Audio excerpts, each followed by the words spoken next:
Hello and welcome to this episode of I Don't Know Jack About Parenting.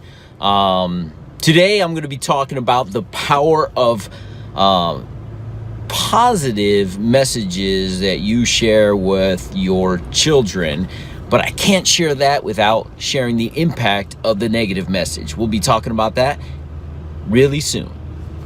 So the big question is this: how are parents like us, who don't have a manual, who are doing the best we can, who feel as though we aren't enough, how are we going to raise healthy, happy children who we are proud of and still keep our sanity in that process? That's the question, and this podcast will give you the answers. My name is Ryan Roy, and welcome to I Don't Know Jack About Parenting, a podcast for parents who are being real with themselves. Hey, welcome back to this episode of I Don't Know Jack About Parenting. And today we're going to be talking about the positive nature of impacting your children in a positive way through positive words. And again, we can't do that without talking about how they're impacted by your negative words. So over the weekend, I was promoting my book. And this is what sprung this entire thought around why I needed to share this. Because we as adults are also positively and negatively affected by the words that are said to us. So if we're a little bit more conscious, if we have lived a little bit more life, if we understand that there are haters out there, trolls, people who no matter what you do or what you say are going to find a negative spin on things, and that affects us, what impact are the words of a parent to a little child that looks up to you, who looks up to me as, wow, I love this person, they care about me, they're the person who created me, they're the one I trust the most in the world, I trust everything they say. So if you say something negative to your child, or any child for that matter, for the most part, they're going to be affected by that. So what made me think about this? I promoted my book. It became an Amazon bestseller, hit the bestsellers list. And as I'm going through this process, obviously there's a lot of buzz around it, a lot of purchases of the book, a lot of people leaving beautiful comments and sharing how proud they are of me, friends and family, people I don't even know saying, man, I just read your book, awesome, I needed this when I was a kid, which, by the way, you're probably saying, what's the book? It is called Be the Dad You Wish You Had, 40 Power Lessons to Becoming a Powerful Dad.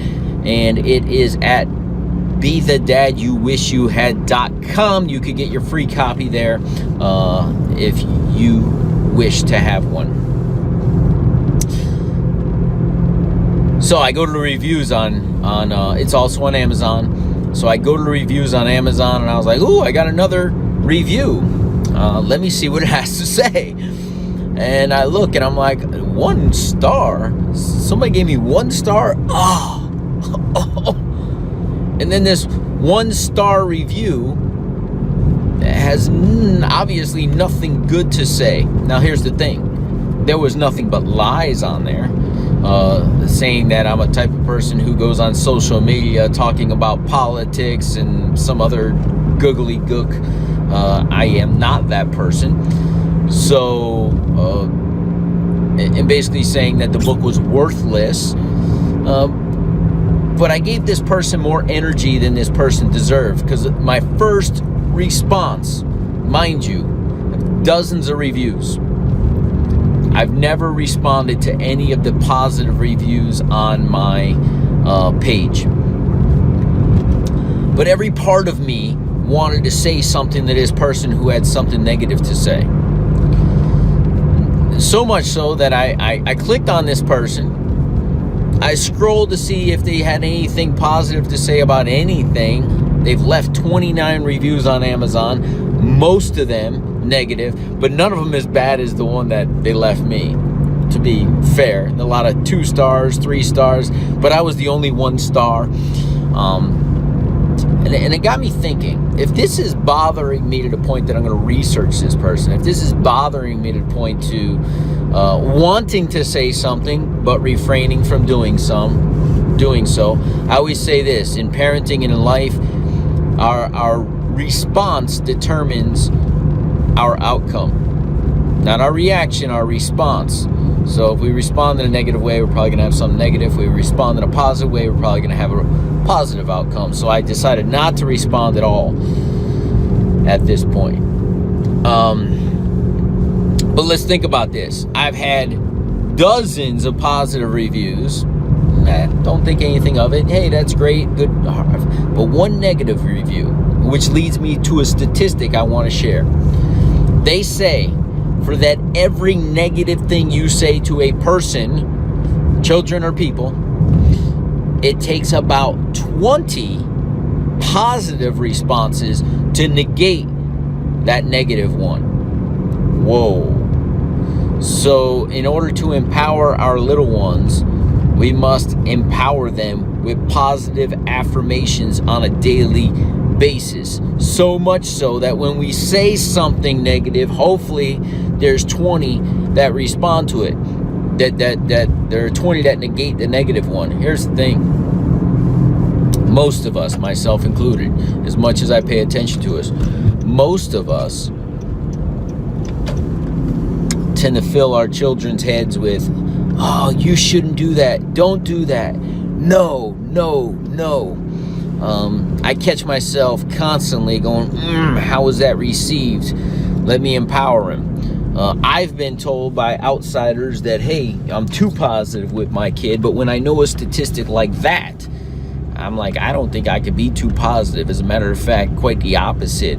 I cannot be positive enough if I want him to be built up with self-confidence in this world. But there's outside forces.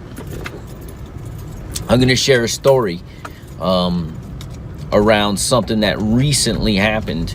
And it goes back to episode 1 of this whole podcast where I started doing this. At some point, we brought my son, and I'll give the backstory for anyone who hasn't listened to episode 1, but you may want to go back. It's a quick 10 minutes, but the whole impetus for this entire podcast is I don't know jack about parenting, right? But I do know that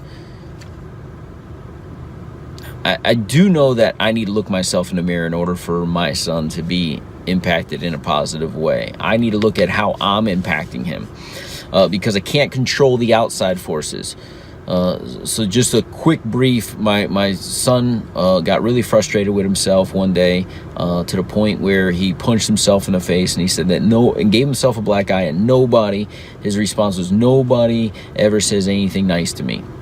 That's the outside world. And somebody inside world in the house. But you go back to episode 1 to hear that.